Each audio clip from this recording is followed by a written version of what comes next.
नमस्कार दर्शक बंधु, welcome to our YouTube channel. तो आज आम बनेबा ओलो आचार। तो चलतु रेसिपी स्टार्ट करवा।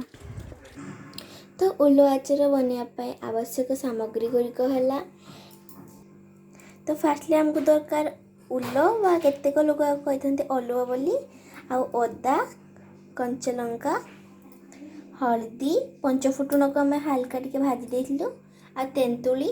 जेहेतु तेंतुली टी पुराना हो जाइए से ब्लैक कलर ब्लैक हो जाइए। ये अच्छी लुण आ सरष तेल आम कला जीरा और मेथी पकईकि आम सरष तेल गरम कर जेहेतु आम लंका ऐड करूँ आटे कलर पर आम चिली पाउडर टी ऐड कर। तो आम ए उलो आ अदा को कदुक्रश करदे।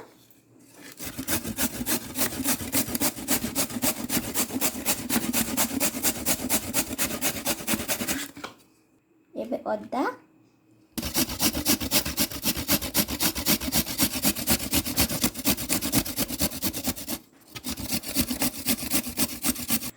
देखो भल भाव या कदुक्रश कर देचु।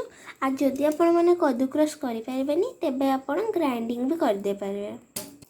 आम एठा तेंतुली, कंचा लंका, उल आ अदा को भल भाव ग्राइंडिंग कर देचु। ग्राइंडिंग कले यहीपरि भाव हम आ कदुक्रश कले यहीपरि भाव हम। आप बहुत करेंगे किसी असुविधा नहीं। तब आम कदुक्रश करथिबा अदा और उल को पकईदे। एबे आम गोटे ग्राइंडिंग जार नवा और से भजा होता पंचफुटन को दबा। यह को आम भल भाव ग्राइंडिंग करदे। तो एबे इटा ग्राइंडिंग हो गला। एबे आम भजा होता मसला गुंडटी को ये मिक्सचर भितर पकईदे।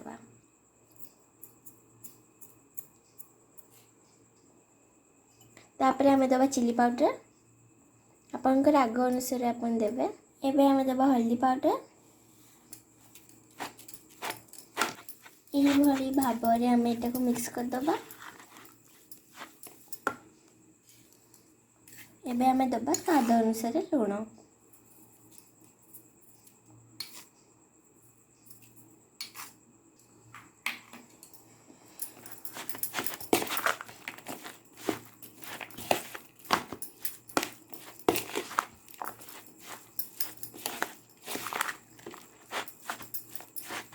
यापर आम गरम करथिबा सरसो तेल रे कला जीरा और मेथी को टिके सब ठंडा कर देकी आम पकईदे।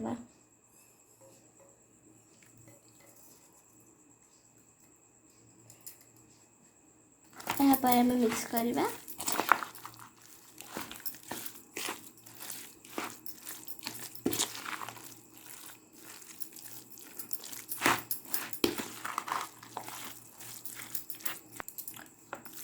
अदा, कंचा लंका और सरसो तेल बास्ना पूरा महकिला। आपण मैंने भावुवे अलुआ आचार निश्चय कुंडे हम कि यह जमा भी कुंडे हेनी।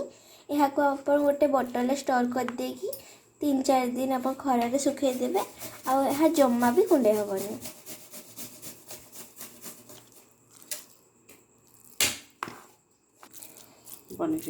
तो आचार प्रस्तुत हो गला। आपन चाहिए अधिका तेल पकई पारे। आपण यहाँ को एयरटाइट कंटेनर व बोतल स्टोर करके खरारे सुखेबे। तापर यह खाइबा पूरापूरी प्रस्तुत हो। वीडियो देखा बहुत बहुत धन्यवाद। आ वीडियो भल लगे लाइक करदे और चैनल को सब्सक्राइब करदे। आ पाखे बेल आइकन को ऑल रखिए जमती आम पठाउवा समस्त वीडियो नोटिफिकेशन आपन को पहुँची।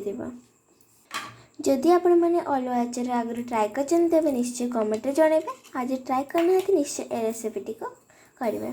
Thank you.